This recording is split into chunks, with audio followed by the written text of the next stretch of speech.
Хора, предния ден, наистина това място да започвам дели влоговете ми стана любимо. Сега, днес, часът е, само секунда, 8:12. Имаме доста интересни неща, които трябва да се свършат тази сутрин.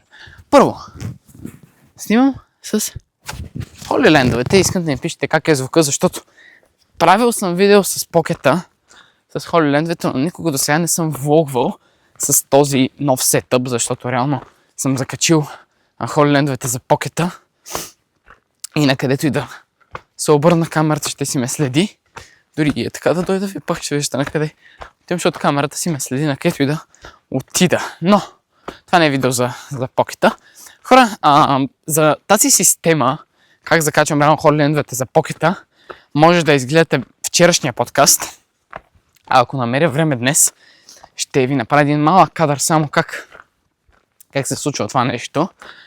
Сега сутринта реших, че когато ходя да бягам, няма да вземам покета с мен. Защото последния път след бягането му се беше разместило нещо екранчето и малко трудно се затваряше. Оправи се след едно-две отваряния, но сега не искам да рискувам, така че днес, понеже четвъртък, е ден за бягане и ще пропусна да снимам докато бягам, но може след като се прибера да ви направя един финален чек, да вие всъщност на според часовника колко ми го дава, че съм бягал. Аз си го знам, че е около 3 км, но може и днес да е по-малко, защото много боли десния крак. Така, хора, сега плана за деня какъв е? Първо, отивам да закуся. След това, смисъл, мога да ям нещо вкусно, защото съм си измислил нещо прекрасно, което е много простичко също време за закуска. Мога да ви покажа и на вас, но втората част от деня е следната. Идеята е, че трябва около всяка една овошка, аз съм ви показвал там как поливах ли, копаях ли, не помня, един ден имах един кадър, дето около самите овошки. Днес ще взема имаме малката кирка и казваме, тя е такъв инструмент, пластмасов. И с нея около дървчетата ще направя кръгчета. Мисля, като как да кажа, това не са кръгове, то са като, схванахте каква ми е идеята, като кръг, който няма да има просто трева, ще ги очистя много хубаво. Ще сипя по едно канче тор, ще покажа всъщност торта как изглежда за първи път в такова видео. И после ще има още доста интересни дъчи. До вечера ще поливаме самите овошки. Ще ви покажа всъщност как става и самото поливане, защото и той е много интересен процес. Ще ви покажа всъщност как вече съм вързал бидона, вече не сме на самотек да вадиме отгоре от бидона, вече дърпаме директно от самия бидон, но днес ще ви покажа това само да се стопи хубаво водата. Така че да, хора, това е плана за сутринта. Ще ви държа в течение, когато се случва нещо. И нещо по-интересно, така че сега отивам да закусвам. В момента съм на третата тераса, закусих и вече не исках да ви снимам закуската. Не съм ви снимал, защото е малко, най-обикновени филийска школа, какво интересно. Но, показвам всъщност в момента какво правя. То обръщам покета. Ето това кръгче, което виждате тук около тези дръвчета, го изчистих, ето ми е ножицата, ето ми е кирката. Ето това е малката кирка, за която ви говорех, тя е пластмасова. Реално, ето ги и нашите прекрасни овошки, смисъл това не съм сигурен точно какво дръвче, но са две. Така че, много са хубави. Сега ще покажа и на останалите всъщност как стана. Тук на първото, което е най-близо до черния бидон. Ето как стана хубаво кръгче, смисъл може много хубаво, малко ще ми сипваме и тор. И на ето това тук е малко по-странно, защото тук имаше доста трева, която малко трудно успях да изчистя, но ще мина с някаквата по-сериозна машина, тук ще ги изчистя. А сега искам да ви покажа всъщност хора как ето този зеления маркуч е вързан към бидона. Както ви казах, вече не вземаме отгоре. Отгоре само ще го пълним чрез този зеления. Ето тук долу се случва магията. Само да хвана микрофона с другата ръка. Това е стандартната връзка, която си е. Тук, когато го извадя, сега ще ви покажа, имаме една хубава връзка пластмасова, която идва от крана.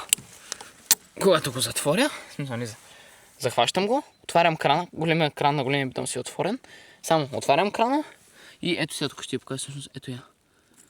Ако го каресаш, видите реално как ще тръгне водата тук. Ето я, водата. И да. Реално това е от задачката, която правя. Реално тук на третата тераса, хора, е много забавно всеки път, защото тревата първо е много висока. Скоро ще я изравня и нея. Но това не знам в кой момент. Ще стане малче някъде зад мен. Чувам го, смисъл, видя го на камера, най-вероятно няма да мога го видите. Действам, давам газ, защото имам още доста дръвчета, които трябва така да изчистя и да прекопая. После вземем чувала с торта и им сипвам по едно канче тор, като не знам всъщност колко тор ще отиде, но това не е важно. Така че, до после. Хора, в момента съм някъде на, може би, пред последните дръвчета, защото ми станаха 3. Ето го и едно от последните дръвчета, реално това е последното от 3-те. Обръщам ви само да видите колко хубаво става. От доста време не се бях включвал, но тази ямка всъщност не се вижда толкова, защото тя е предварително издълбана, но сега лекичко е така, само ще я попочистя от тревите, леко ще я поразкопая. Продължаваме това и зад него има още едно долу, което вие, обаче май не може да видите. Ето го и него. И това дръвче също остава. Така че остана малко, след това ще ги засипя с тор, смисъл ще ми сложа по едно канче тор и се прибирам вкъщи, защото наистина вече е много топло. Давам малко повече газ, да му свърша по-навреме, защото слънцето напича. Хайде. Осъзнах, че и микрофона ми се е включил, по някаква много страна случайно се успя да се включи, аз не съм го спрял последния път, което е хубаво. Мислех да ви говоря без микрофон в този част. Затова закачам микрофона за мене. Опа! Съжалявам, че леко кадъра се приближи. Го правя. Сега, показвам ви какво правя. Обещах ви да ви покажа как се случват нещата с торта. Така че, ето в този чувал има тор. Показвам ви да може да видите как изглежда торта. Ето я. Тя е най-обикновена тор. Сега, вземем със ето това канче, или както ние му казваме канчок. След този канчок и наторявам или подхранвам дръвчетата с по едно такова. Така че, хора, това е общо процеса по слагането на торта. Не съм приключил, тепърва на първото дръвче съм, много се радвам, че успях да ги завърша най-накрая. Сега за 10 минутки само ще мина да им сложа навсякъде по едно канче тор. И се прибирам вътре, по-късно към 2-3 ще ходя да бягам. Няма да ви снимам нищо от бягането, защото, както казах, много ме страх за покета да не го щупя. Предния път, както ви казах, екранчето нещо се беше разместило и не искам пак да рискувам. Така че, до после.